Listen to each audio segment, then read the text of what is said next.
Hello friends, welcome to my YouTube channel. તો આજે હું તમારી સાથે શેર કરીશ ઠંડીમાં ખૂબ જ હેલ્ધી અને પૌષ્ટિક એવા ખજૂર રોલ્સની રેસીપી।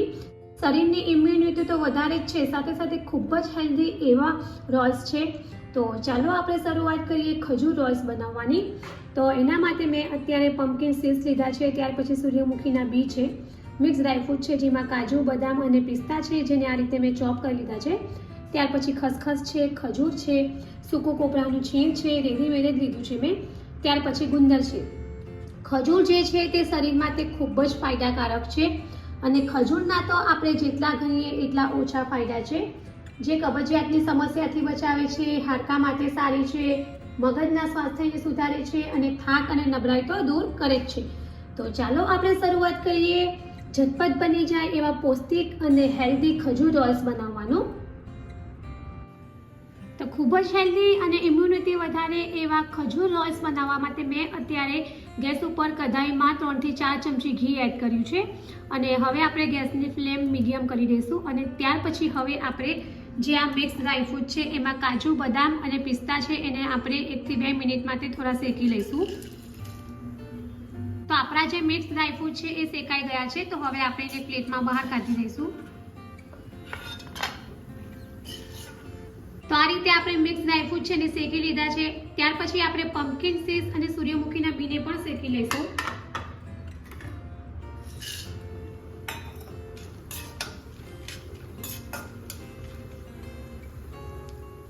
તો આપણા જે પમ્પકિન સીડ્સ અને સૂર્યમુખીના બી છે એ પણ શેકાઈ ગયા છે, તો એને પણ આપણે પ્લેટમાં બહાર કાઢી લઈશું।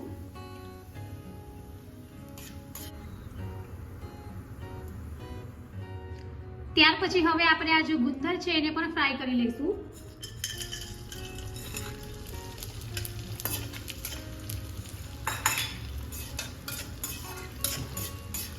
તો આપણો જે ગુંદર છે એ ફ્રાય થઈને રેડી થઈ ગયો છે, તો એને પણ આપણે એક અલગ બાઉલમાં બહાર કાઢી લઈશું। ત્યાર પછી હવે આપણે આ જ ઘીમાં લાસ્ટમાં જે ખજૂર છે એ એડ કરીશું।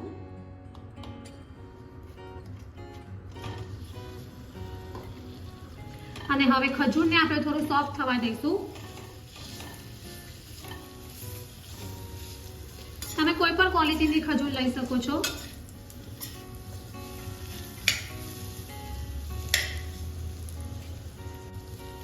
તો આ જે ખજૂર છે એને આપણે થોડી સોફ્ટ થવા દઈશું। તો લગભગ 2 થી 3 મિનિટ સુધી આપણે એને થોડી સોફ્ટ થવા દઈશું। તો લગભગ 2 થી 3 મિનિટ થઈ ગઈ છે અને હવે આપણે ગેસ ઓફ કરી દઈશું।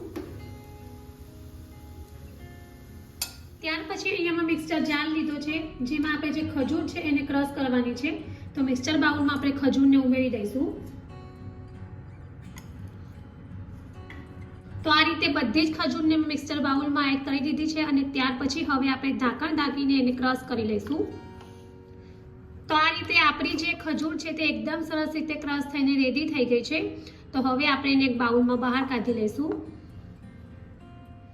તો આ રીતે જે ક્રશ કરેલી ખજૂર છે એને મેં એક બાઉલમાં બહાર કાઢી લીધી છે।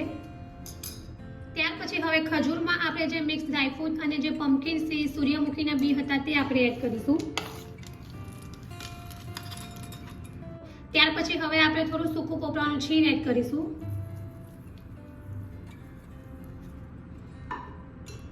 ત્યાર પછી હવે આપણે થોડી ખસખસ એડ કરીશું।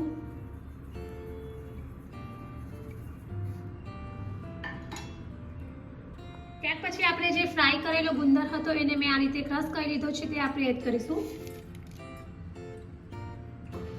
અને હવે બધી જ વસ્તુને આપણે એકદમ સરસ રીતે મિક્સ કરી લઈશું।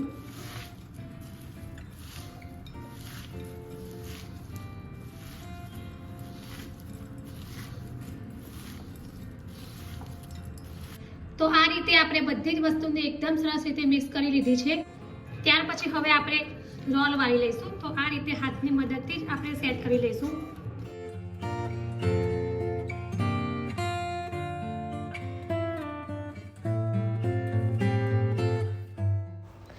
તો આ રીતે જે રોલ્સ છે એને આપણે રેડી કરી લીધો છે અને ત્યાર પછી હવે આપણે પાટલી લઈશું અને એના ઉપર આ રીતે આપણે થોડી ખસખસ એડ કરીશું અને હવે જે રોલ બનાવ્યો છે એને આપણે આ રીતે ખસખસથી કોટ કરી લઈશું।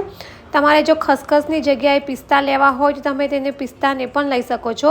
પિસ્તાનો આપણે પાવડર કરી લેવાનો અને એમાં તમારે કોટ કરી લેવાની. તો આ રીતે જે આપણે રોલ છે એને બધી બાજુથી કોટ કરી લીધો છે. તો આપણો જે રોલ છે તે રેડી થઈ ગયો છે.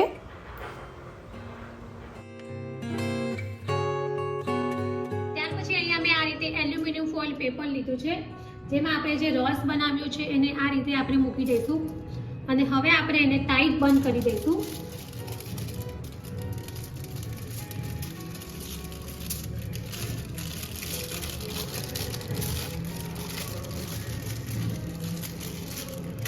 તો આ રીતે આપણે રોલને એકદમ ટાઈટ રીતે બંધ કરી દઈશું અને હવે આપણે આ જે રેડી કરેલો રોલ છે એને 1 થી 2 કલાક માટે સેટ થવા માટે મૂકીશું. તો લગભગ 1 કલાક પછી જોઈએ તો આપણો જે રોલ છે તે સેટ થઈને રેડી થઈ ગયો છે. તો હવે આપણે એને બહાર કાઢી લઈશું.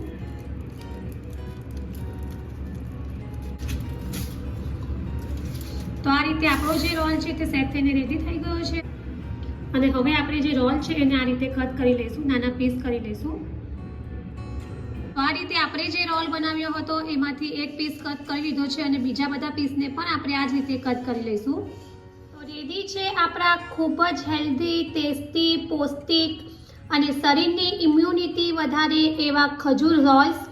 તો ફ્રેન્ડ્સ, આ જે રોલ્સ છે તે નાનાથી મોટા બધા જ ખાઈ શકે છે. તો તમે એકવાર જરૂરથી ટ્રાય કરજો અને કમેન્ટ બોક્સમાં મને જણાવજો કે તમને મારી આ રેસીપી કેવી લાગી છે. જો તમને મારી આ ખજૂર રોલ્સની રેસીપી પસંદ આવી હોય તો મારી ચેનલને લાઈક અને શેર જરૂરથી કરજો અને આવી જ બીજી નવી નવી રેસીપીઓ જાણવા માટે મારી ચેનલને સબસ્ક્રાઈબ કરવાનું ભૂલતા નહીં. તો ફરી પાછા આવા જ નવા વિડીયો સાથે મળીશું. ત્યાં સુધી bye bye and thank you for watching my video.